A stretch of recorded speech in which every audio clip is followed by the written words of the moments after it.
There's an amazing piece over at Bloomberg News. I tweeted this out this morning.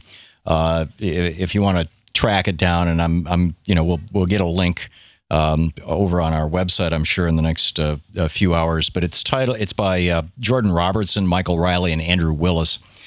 And it's from Bloomberg Business Week, bloomberg.com/Business Week. And the title is How to Hack an Election. And it's about a guy by the name of Andres Sepulveda, the subtitle, Andres Sepulveda rigged elections throughout Latin America for almost a decade. He tells his story for the first time. Now, this guy has been busted, and he's in prison serving 10 years. And he is like coming clean, trying to get a more lenient sentence.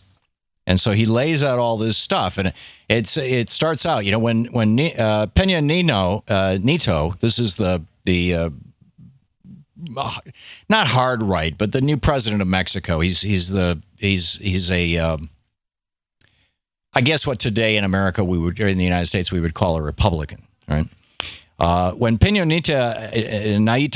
Nieto, my apologies, I'm sure I'm mangling his name. Sepulveda began destroying evidence. He drilled holes in flash drives, hard drives, and cell phones, fried their circuits in a microwave, then broke them to shards with a hammer. He shredded documents and flushed them down the toilet and erased servers in Russia and Ukraine rented anonymously with bitcoins. He was dismantling what he says was the secret history of one of the dirtiest Latin American campaigns in recent history. That would be Mexico. 8 years later, Sepulveda, now 31, says he traveled the continent. This would be the Central and South American continent, rigging major political campaigns.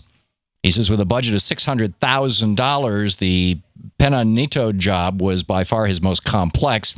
He led a team of hackers that stole campaign strategies, manipulated social media to create false waves of enthusiasm and derision, and installed spyware in opposition offices, all to help Peña Nieto, a right-of-center candidate, eke out a victory.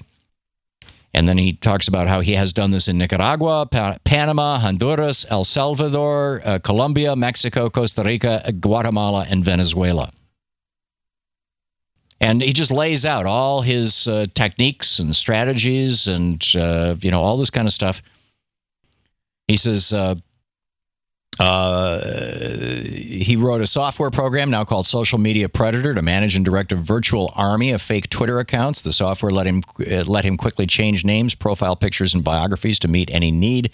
Eventually, he discovered he could manipulate the public debate as easily as moving pieces on a chessboard. He said, I discovered I had the power to make people believe almost anything. I'm so sick of this disingenuous campaigning.